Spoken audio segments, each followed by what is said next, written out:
WXCO 98.9, Wausau's real news and great conversation. Here's your Daily News Roundup. For WXCO News, I'm Isabella Nieto. A northern Wisconsin tribe is addressing growing concerns over immigration enforcement and tribal sovereignty. Maddie Schaefer reports. The Bad River Band of Lake Superior, Chippewa held a community forum Monday night after recent reports of immigration and customs enforcement activity on the reservation. According to the Wisconsin Examiner, tribal leaders have raised alarms after reports that Native Americans were picked up or questioned by ICE during enforcement operations in the Twin Cities. Tribal chairwoman Liz Arbuckle spoke about the stress the community is facing. It's unnerving. We've seen Native people picked up in Minneapolis. We've heard those stories. We've seen those stories. So we are unnerved. So a little extra preparedness, thoughtfulness, kindness, it won't go amiss. That's for sure. Leaders urged members to carry tribal enrollment ID along with a photo ID. Arbuckle says that tribal IDs are free for enrolled Bad River members and can be updated if needed. Other tribes may also offer similar services. They also highlighted statewide resources such as the Native American Rights Fund, the ACLU of Wisconsin, and Legal Action Wisconsin, which can help tribal members understand their rights and create personal safety plans. State Representative Angela Stroud of the 73rd Assembly District spoke about ICE activity across the region. It's targeting urban areas, but it's not limited to urban areas. Rural areas are also being affected. And so it's not that we know they're going to come, but we need to be prepared because it's happening throughout our region, even if it's focused on Minnesota right now. Several tribes, including Bad River, Lakota, Oneida, and Ho-Chunk, are notifying members that agents cannot enter a home without a judicially signed warrant. Wisconsin tribes are issuing guidance on documenting encounters, accessing legal help, and creating personal safety plans.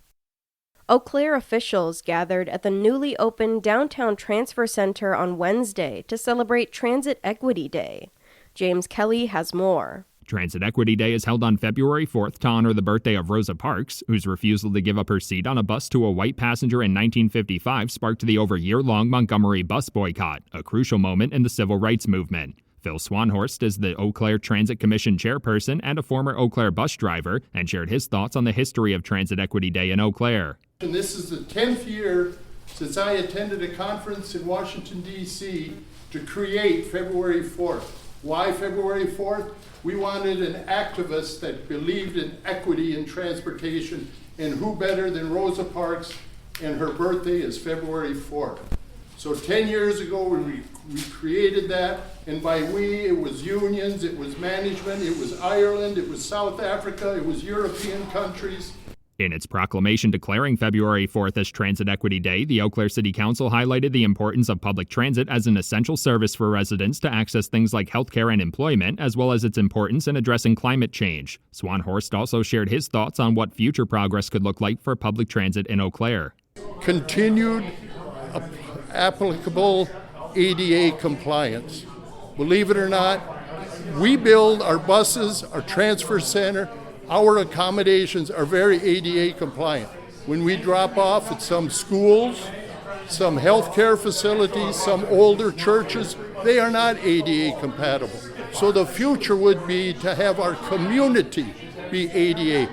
To honor Transit Equity Day, a local nonprofit, Jonah, covered all bus fares on Wednesday so residents could ride for free. Each bus also had a rose in the front seat to honor Rosa Parks. Wisconsin Governor Tony Evers visited Altoona on Tuesday morning to meet with local officials and community leaders on affordability issues in the region. James Kelly takes us there.